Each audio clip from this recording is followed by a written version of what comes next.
Hey guys, here's a little short video explaining a new feature in MASSO G38.6. Basically, we're create a program which allows you to probe various points in any direction using the MASSO program, the G-code program, and essentially it automates the process of collecting data points. This program will measure the outside of a boss, which is currently not included in the probing menu. But this puts it to a data file and allows me to kind of do some calculations and use it for inspection. Anyways, here it goes.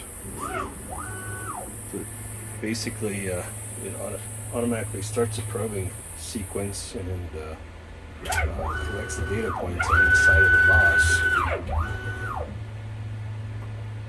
and outputs the XYZ coordinate for each portion of it, essentially functioning as a CMM.